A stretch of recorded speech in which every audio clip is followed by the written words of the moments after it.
Yep. Yeah, oh, absolutely. I mean, I'll tell you, Randy's been like, hey, this guy, we need to get this guy. We need to get him out there. Like I know, you know what you feel and see, and the thing with him is he's still really young in his wrestling, but him being able to feel that level of guy, him being able to get out there and get that experience, and you can't you don't grow the same. I'm saying you can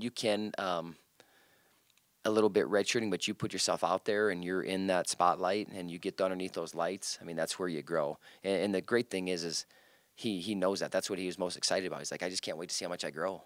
I can't wait for these opportunities. I can't wait because I know how much better I'm going to get. And he's embracing it like that, knowing that it's not going to be easy. You know what?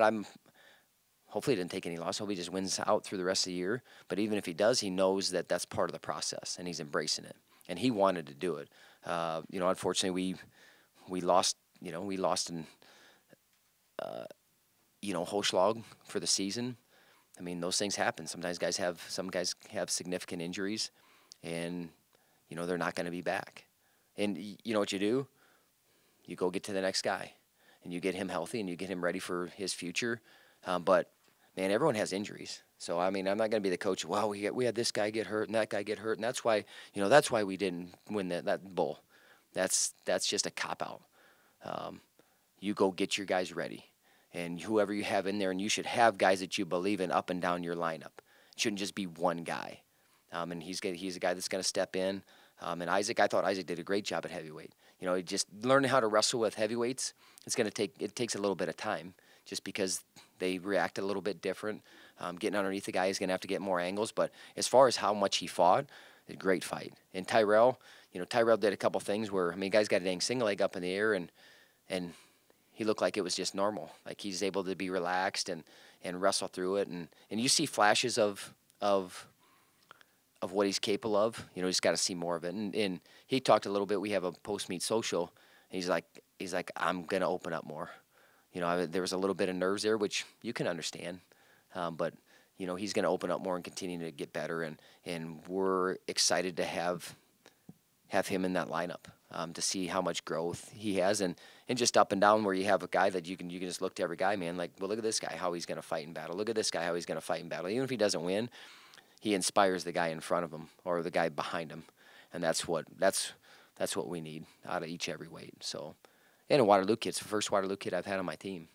Really cool to see, a group of kids around him after the meet, and hopefully that next kid. So we could probably, like Kyvan was for him, or man, I want to be that guy, And then all of a sudden now you get a whole group of kids that want to be, the next Tyrell Gordon, that are excited about wrestling over in Waterloo, and then Waterloo wrestling gets rolling again. I know they're working hard to do it, but a guy like him, and how he represents not just Waterloo East, but UNI, how he goes about things, that can only help. It can only help that product grow and help that sport grow over there. So can't sing his praises enough, just as far as the maturity that I've seen out of him, and the growth that you're going to continue to see, and the possibility of. Yeah, I told him, man, there's no reason you shouldn't plan on being at that national tournament in Pittsburgh and put yourself on that stand. I mean, that's the plan. That's why he's out of redshirt.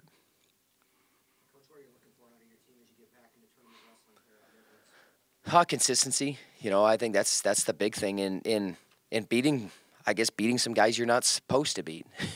It's if you just beat who you're supposed to beat every time, and we don't have any guys ranked number one, then anybody that's ranked in front of us, we're not going to beat.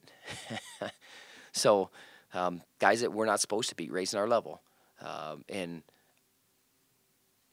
just every time being able to step up and be ready. There's not a whole lot of swing in between matches. No variance.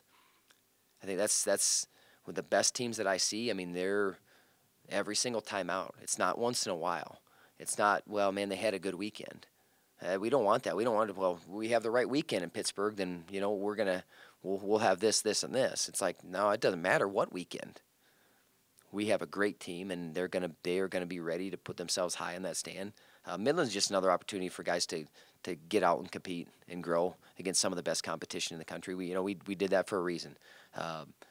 You can't simulate I mean, there's no simulation of a national tournament because there's no 3-day tournaments, but we can get pretty close to it in those two events.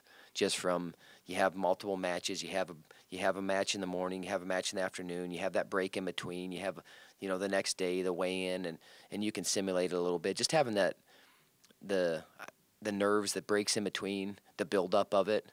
A duel is not quite the same because it's one. So you get 4 or 5 matches, but that's why we want to do it in. We're close to home, so hopefully we get some fans that go over there. We haven't been to Midlands for a few years. We get to see a few different teams that we haven't got to see in the last few years, and I said I know we'll be battle tested when we get to the Big 12s and Nationals. We're not going to be like, well, man, we didn't see enough competition. Well, we're going to see enough competition. Now it's just we got to raise our level with that competition.